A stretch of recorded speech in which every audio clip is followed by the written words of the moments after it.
मैं कठपुतली नहीं हूँ। अभी तक मैं यही मानती थी कि तुम ही तो हो जो मेरी बहुत परवाह करते हो। तुम्हारी ही प्यार में आकर, तुम्हारी ही बातों में आकर मैंने जो कि तुम्हारी बोझ थी, उस पद से मेरी सब सहेलियों के ना करते करते भी इस्तीफ़ा दे दिया।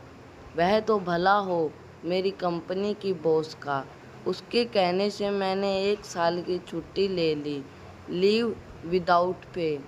और मुझे तुम्हारी असलियत जल्दी ही पता लग गई।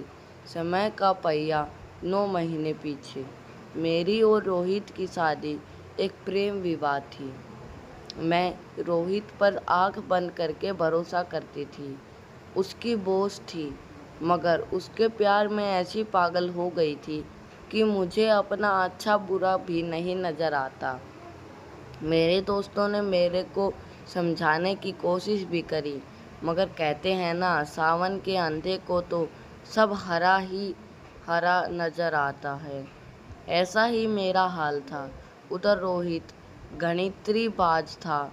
उसको मुझसे प्यार करके शादी करने में अपना भला दिख रहा था, क्योंकि मैं संपन्न परिवार की इकलौती बेटी थी। बहुत साल से नौकरी कर रही थी।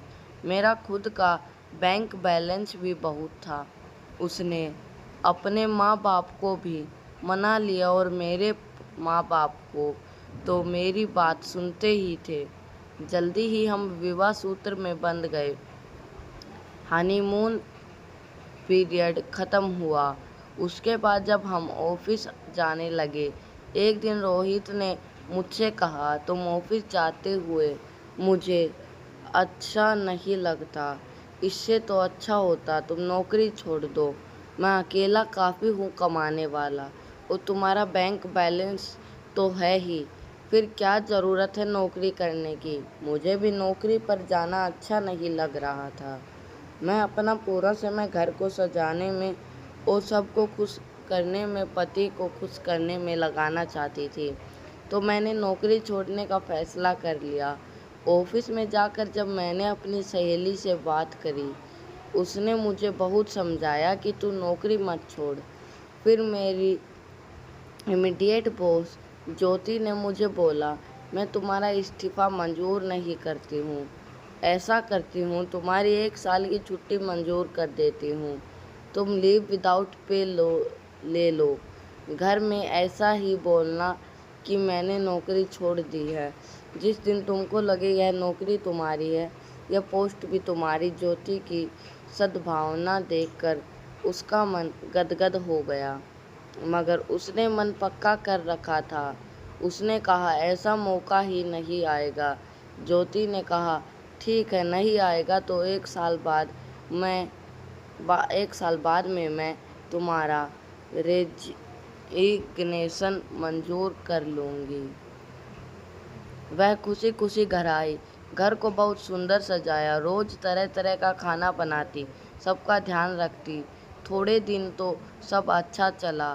फिर उसने देखा कि रोहित तो उसकी उपेक्षा कर रहा है, ना तो से बात करता है, ना समय पर आकर खाना खाता है, उसके साथ बात नहीं करता, और कहीं जाने की तो बात ही छोड़ो।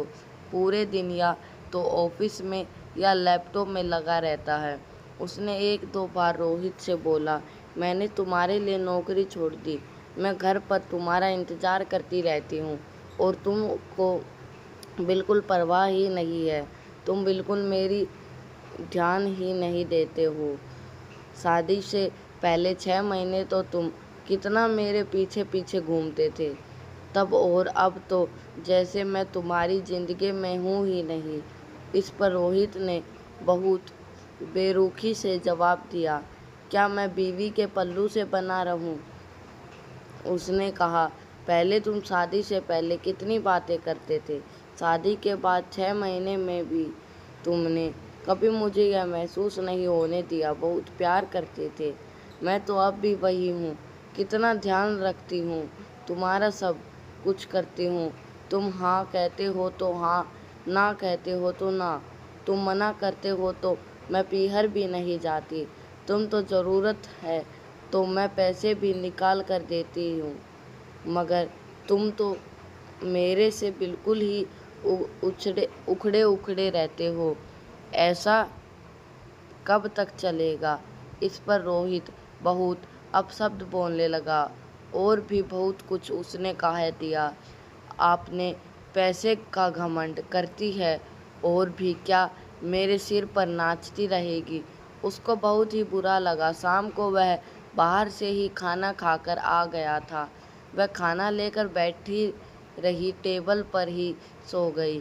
फिर जैसे ही उसकी आँख खुली उसने सोचा रोहित अभी तक आया नहीं है, क्या कर रहा है। देखती है कमरे में तो वह कमरे में किसी से लैपटॉप पर चैट कर रहा था। चुपचाप पीछे खड़े होकर देखती है तो वह किसी और लड़की को फंसाने के चक्कर में था। उसका दिल टूट जाता है। रोहित शावर लेने बाथरूम में जाता है। चुपचाप में आकर उसके खुले लैपटॉप में सब कुछ देख लेती है। उसको समझ में आ जाता है कि यह मेरे से बेवफाई कर रहा है। उस समय तो उसके आंसू आ जाते हैं, मगर वह चुपचाप वहाँ से निकल जाती है और अपने काम में लगी जाती है। थोड़ी देर बाद ही जाकर रोते रोते सो जाती है। दूसरे दिन पड़ोसन आकर बोलती है, मेरे बच्चे का जन्मदिन है, तुम आओगी? मैंने कठपुतली का डांस भी रखा है और बच्चों के लिए बहुत सारे गेम्स भी रखे हैं। वह सोचती है मैं जाकर आती हूँ, थोड़ा मन भी बहल जाएगा। शाम को वह जन्मदिन की पार्टी में जाती है। वह कठपुतली का डांस देखती है। तब उसको लगता है मैं भी तो इसके हाथ की कठपुतली ही हूँ। जैसे जो डोर खींची रोहित ने वैसे ही मैं नाचने लग गई। पर वह अब बस हुआ। वह एक फैसला लेती है मन में और वहाँ से खुशी खुशी घर जाती है। आकर के देखती है रोहित तो अभी तक नहीं आया, मगर आज उसको बुरा नहीं लगता है क्योंकि वह हकीकत जान चुकी होती है। उसको तो अब उसको मज़ा चखाना था और अपनी ज़िंदगी को अपनी तरह से चलाना था। दूसरे दिन सुबह में तैयार होकर के बिना उसको बताए अपने ऑफिस के लिए चली जाती है और अपनी नौकरी ज्वाइन कर लेती है। घर पर एक पत्र लिखकर निकलती है, मुझे पता नहीं था कि मेरे साथ एक दिन ऐसा होना था, मगर मैंने तुमको ऐसा नहीं माना था कि तुम जो मुझे इतना प्यार करने का वादा करते हो इस तरह मुझे कठपुतली की तरह नचाओगे। तुम्हारा प्यार जो है एक धोखा होगा। आज से मेरे तुम्हारे रास्ते अलग हैं, मेरे रास्ते अलग हैं। मैंने नौकरी ज्वाइन कर ली है क्योंकि नौकरी तो मैंने कभी छोड़ी ही नहीं थी, तो अब भी तुम्हारी बॉस हूँ और मेरा और तुम्हारा रिश्ता यही रहेगा। आज से मैं सारे रिश्ते तोड़ती हूँ तुमसे। अब मैं तुम्हारी हाथ की कठपुतली नहीं, अपने हाथ की कंपनी, जिंदगी की डोर अपने हाथ में लेती हूँ। कल तक तुम मेरे अपने थे, अगर जल्दी ही आंखों से पट्टी हट गई। ईश्वर का धन्यवाद देती हूँ कि उन्होंने मुझे तुम्हारे हाथ की कठपुतली बनने से बचा लिया और सही रास्ता दिखा दिया और वे खुशी खुशी ऑफिस में अपना काम करने लगती है। इधर घर पर जब पूरे घर में रोहित उसको देखता है वह नहीं मिलती है, तब टेबल पर वह चिट्ठी पर नज़र जाती है तो उसकी सिट्टी पिट्टी गुम हो जाती है। उसको लगता है मेरी सोने की चिड़िया तो मुझको छोड़कर चली गई। धोखा दिया उसने उसको पता लग गया और सही समय पर उसने उसको जवाब भी दे दिया। वह मन में बहुत घबरा जाता है। वापस सुलह करने की कोशिश करूँगा ऐसा भी सोचता है। मीठी मीठी बातों से फंसा लूँगा, मन बना लूँगा, मगर अब वह समझ चुकी है रोहित की नीयत और फितरत को वापस उसके हाथ ही कठपुतली नहीं बनेगी और उससे रिश्ता तोड़ देगी। धन्यवाद। गाइस, आज की कहानी हमारे बस इतनी ही थी। कहानी अच्छी लगी हो तो वीडियो को लाइक करना और चैनल को सब्सक्राइब करना और साथ में बेल आइकन वाला बटन भी दबाना ताकि हम जैसे ही नई वीडियो डालें आप सबसे पहले देख पाएँ। आज की जो हमारी कहानी थी वो बस इतनी ही थी।